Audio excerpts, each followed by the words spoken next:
Okay, so right now I want to talk about my mental health and what's happened over the last year and a half.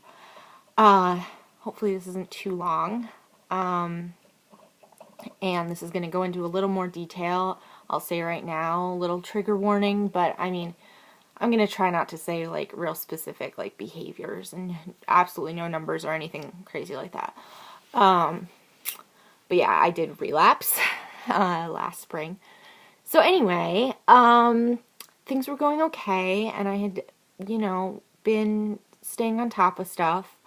And then there was a bunch of circumstances that I don't really want to talk about that occurred, and I was very stressed and anxious and depressed. And I started using behaviors again around last Thanksgiving, but then over Christmas, like I was okay. But then I went back to school in January, and obviously living, not by myself, but, like away from my parents, and being responsible for my own food and cooking and grocery shopping, I started restricting, and that quickly turned into binging and purging. Sorry, there's an eyelash in my hair, in my eye. I don't have any makeup on. So pretty. Anyway, sorry. I'm so random. I'm so random. Like I was when I was 12. No, I'm not 12 anymore. I'm 23. It's crazy. I can't believe it. Anyway, where was I? Yeah, so I started restricting and then binging and purging, and I was miserable. And, I was lying to all my friends and family about it, and it was just stressing me out. Sorry, my rabbit is spazzing. And then my mouse right back there is running on his wheel. So if you hear little weird noises, it's them. Anyway, I always get really distracted, but hey, this is me. This is the unedited, unphotoshopped, not photoshopped. You don't really Photoshop videos. Whatever.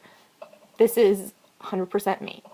So, I started using behaviors again, was feeling absolutely miserable. Wasn't really self-harming, but did have a few instances where that happened. And then in the last week of April, my family and like my boyfriend and stuff all found out that I was struggling, and were really concerned. And so this was like, graduation was like May 19th. So this was like the last week in April. So like 3 weeks before that. And then May 3rd, I was feeling like crap. I was really stressed about school, final exams. I was failing some of my classes, and I kind of May 3rd found out that I was definitely going to fail one of the classes and not graduate. And I had a breakdown. I had a meltdown. I mean, it was really building for months. So I'm not surprised it wasn't just because I was going to fail that class. Like, that's a very superficial reason why. There's a lot of stuff going on that I've only, now looking back have seen. So anyway, it was a school day. It was a Thursday. I went to class, and then I came back in the afternoon around 3 o'clock, and I took a shower and was self-harming. And I wasn't suicidal, like I was trying to do anything, but I just kept going, and I knew logically if I kept going, I would do something that would really hurt me. So I stopped myself, I got dressed, and I took the bus to the emergency room because I didn't have a car at school. So yeah, I show up at the emergency room. I'm like, I have all these, injuries. I need help. I'm not feeling safe. And I talked to the doctor there, got my wounds taken care of. We talked with my parents, my therapist, and we all decided that I needed to be admitted to a psychiatric ward. And the hospital that I went to, which is in the town where my college is very rural and didn't have a psych ward, so they sent me to a different hospital. I guess I'm gonna tell my story here. I just realized that this is going to be a little more detailed than I thought, but that's okay. So anyway, got sent there. It was just a general place, you know, like where everyone goes, co-ed, all that. And obviously my eating disorder, I was really deep into my eating disorder. So I was there 2 weeks and they kind of were like, oh my gosh, your eating disorder is too severe. We can't deal with you. So they sent me to another place that was also a locked ward, but it was an inpatient eating disorder unit. And that didn't end up working out. I could go into more details, but I have a history of running away, literally running away. So that was happening. I was very angry. I was homesick. I was there 2 weeks. So in total, I was in the hospital pretty much all of May. I think it was either the 30th or the 31st. I came home. My, treatment team, my outpatient team, my parents, we all decided that I should try to live at home and do the intensive outpatient that I did back 2 years ago when I came home from residential treatment. It's a really good eating disorder outpatient. So I was there. I was home for exactly 1 week. And in that time, I went to outpatient like 4 times, saw my therapist once, and then had another breakdown, ran away from home. I'm not going to go into details with that or what that looks like for me at the moment. And then was suicidal and had made a plan, so I ended up freaking myself out because of all these, impulsive thoughts I was having. Told my therapist. My parents brought me to the hospital. Was in a psych ward again for another week, which sucked. Well, in some ways. That's another story. But I keep saying that. I feel so bad. I'm going to go off on a tangent here. So I had my science book for like 7th or 8th grade kept saying, well, you'll learn more about that in biology. You'll learn more about that in chemistry. And it pissed me off. So that's what I feel like I'm saying. Like, oh, you'll learn more about this later. So I'm very sorry. I'm just trying to make this comprehensive. So yes, I was home. I went to the hospital.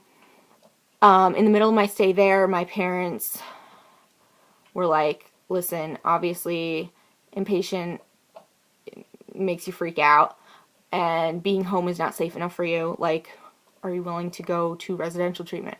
And I agreed that I was. And I went to the residential I had gone to 2 years ago in Arizona. So I was there 4 weeks. And then I did some more crazy stuff. Got in some trouble and kind of got kicked out. They sent me to a psych ward in Phoenix, Arizona. And they kind of acted like you're just going there to get stabilized and then you can come back.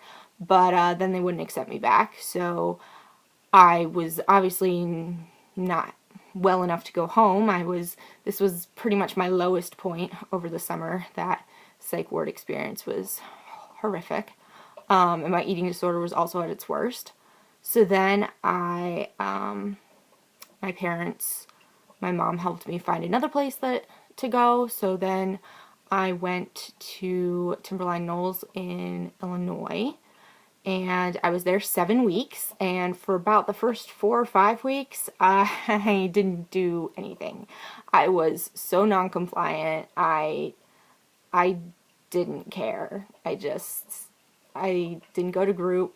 I barely went to meals. Like, I just wanted to go home. I actually got there the first day I got there. I signed a 72-hour leave to go home because I was like, I can't handle this. And I was really mad that I got kicked out of the place in Arizona. So I was just pissed off and angry, and I just wanted to go home. But my parents wouldn't let me because my outpatient treatment team at home were like, no, we want you to finish a residential program. So I was stuck at TK, and yeah, I was pissed off. I ran away a couple times, was on, you know, 1-to-1 and line of sight and all that crazy stuff. And then finally, which this is another long story, I decided I wanted to work for recovery. So I started, and I did well. I really started recovering, and I came home in September. It was all good. Like, it was, you know, on advice from the treatment team. It wasn't like AMA or anything. And yeah, I started Live Well, which is the IOP, intensive outpatient, if you did not know. So yeah, I'm there right now. As far as behaviors go, I am struggling. It's always a struggle, because when I start, you know, to stop using behaviors, my mood usually gets worse before it gets better. So depression and anxiety have been pretty tough lately. And my body image has been a nightmare, because I did lose a significant amount of weight over the summer, and then I gained it back while I was in Illinois. So I came home, and then I kind of freaked out because I was like, oh crap, can't follow a meal plan. So I'm struggling with restricting right now, a little binging and purging, but I really don't want to do that, so I'm really, you know, trying. I've been eating regularly, just not, you know, 100% meal plan. And then self-harm has been a struggle too. I'm really working on that. I mean, the other contributing factor is that I'm finally working on some like trauma work and some really like serious deep stuff in individual therapy, so that's bringing up a lot of feelings that feel very overwhelming. And you know, I've used these negative behaviors for so long that I just automatically want to go back to them, to deal with how I'm feeling. So that is my struggle right now, is trying to deal with how I'm feeling without totally destroying myself. And it's a struggle, but I'm trying. I really am. And I've also been feeling very not misunderstood, not heard, but just I need to express myself a little better. And I have been having a hard time I've had a hard time this whole summer, you know, like trusting people to really open up to like a therapist or even like in a group setting. So my individual therapist, who I've been seeing for almost 3 years, like I really trust her, but it's like I only see her for an hour once or twice a week, so it's really not enough. So I'm hoping that through this and Instagram I can just have a little more of an outlet to express myself, and I've been inspired by some recovery accounts on here and on Instagram, so hopefully I will be able to make some content. And thank you, whatever few people who watch this. I love you all. Yeah, so that is it for now. Bye.